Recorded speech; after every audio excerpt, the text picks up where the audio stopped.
Hello and welcome to LiveWire's Fund in Focus. My name is Chris Conway. Today I'm sitting down with Hashan De Silva, who runs the KPRX Healthcare Opportunities Fund, focusing on healthcare opportunities in Australia and New Zealand. Hashan, thanks for sitting down to do a Fund in Focus with LiveWire. First question, what is the KPRX Healthcare Opportunities Fund and what type of investments do you consider? Thanks for having me, it's great to be here. So the KPRX Healthcare Opportunities Fund is an Australian domiciled venture capital limited partnership that invests in both private and public, early stage public healthcare companies. When I say healthcare, what I mean is really biotech, medtech, and medical devices. But what we don't do is we don't do GP clinics, hospitals, we don't do any healthcare services business. So we're really focused on companies that generate value through innovation. Within that, we tend to be a later stage investor. So we describe ourselves as a Series A, Series B, Series C investor, where we're coming in once a lot of the kind of initial preclinical stuff has been done. So in practice, what that looks like is, for a drug company, we're in that phase 2 stage, and for a medical device company, we're usually at or after approval, rather than being super early stage. And so for our investors, what that means is, from entry to exit for our fund, it's usually about 3 to 4 years. If you look at all of our past investments, Neuren, Telix, Avita, we haven't really held them longer than 3 or 4 years. And so our fund is a 10-year fund. We call capital as we invest, we return capital as we exit, but an investor shouldn't think about, they're not giving us all their money at year 1 and don't get a cent of it back until year 10. The capital will be returned as we exit our positions. And why should investors have exposure to Australia and New Zealand healthcare? Healthcare and innovative healthcare in this knowledge-based economy and the future for Australia has been a key area of governmental support.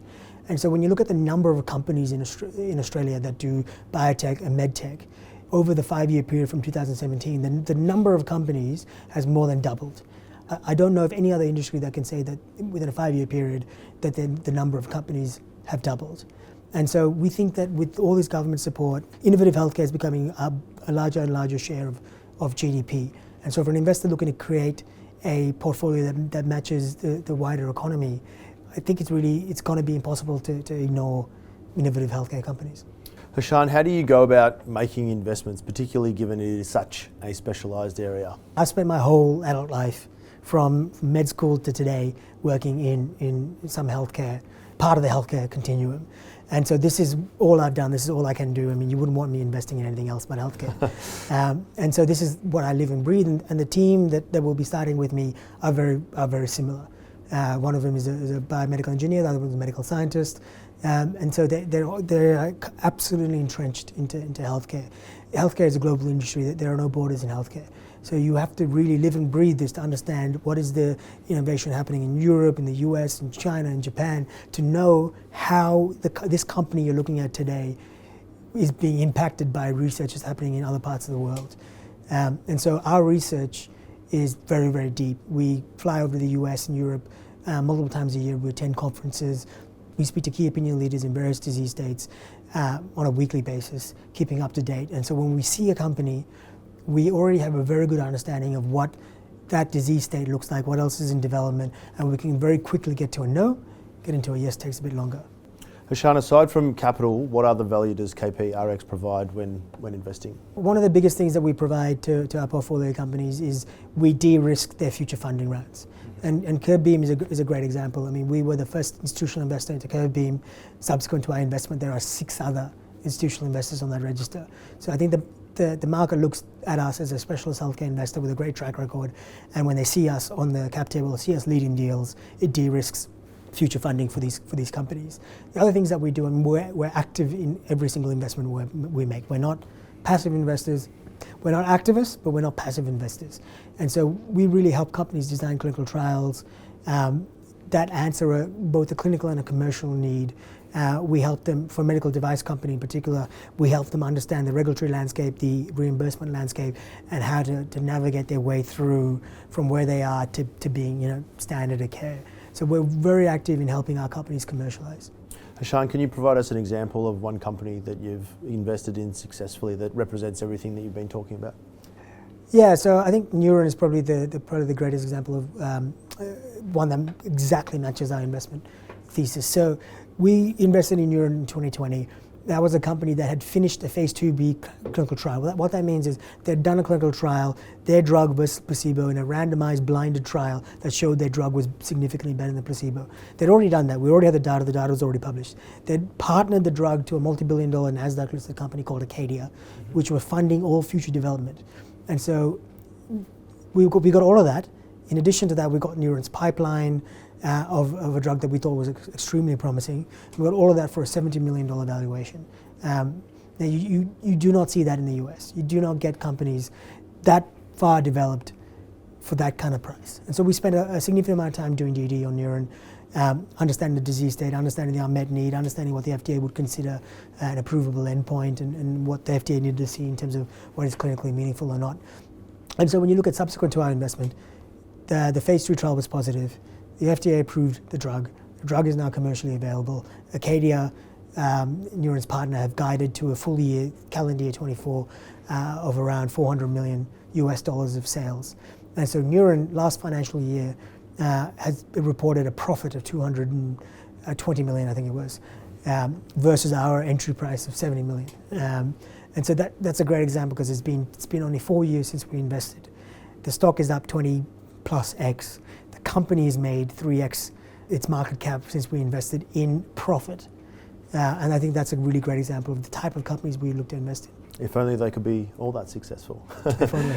Hashan, what is the typical investment size when you're going into one of these companies? It really depends on what the company needs. And so one of the biggest differences, being a private investor versus being a public investor, is that if I see a company and the company needs $10 million to do a phase 2A trial, well, if I only invest $2 million, it's a waste of time and money, right? As in, I've just wasted $2 million.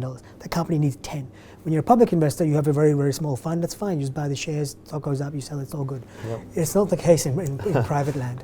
So it really depends what the company needs. We definitely don't want a company that's overcapitalized, a lazy balance sheet. But what is even worse is not funding the company enough. Mm-hmm. And so what we don't want is a situation where the company does a trial it can afford, not the trial it should do. And so that's one of the big things we focus on in our DD is what does a company need to do? We kind of almost work at the end and work backwards. What does success look like? All right, and how do we get there? What does that company need to do? How much capital does it need to get there? What are the time constraints? What are all the kind of gatekeeping steps to get there? And we try to make sure the company raises all that money at the time that we invest. And so that might be we lead the transaction with a $5 to $10 million investment or more. But we will look to then syndicate that with other specialist healthcare investors, other generalist investors here and abroad to make sure that company is funded. But we like to think of ourselves sitting around the $5 to $15 million mark. So a decent sized check for an Australian healthcare investor. But if the company needs $30 million, we're not going to write $15 million and just walk away. That's not good practice. How many of these investments do you usually have in a portfolio at any particular point in time, Hashan? The way we think about it is the portfolio has a core group of about 10 positions, 10 positions that fit exactly our mandate that we think are going to be amazing companies in 3 to 4 years' time.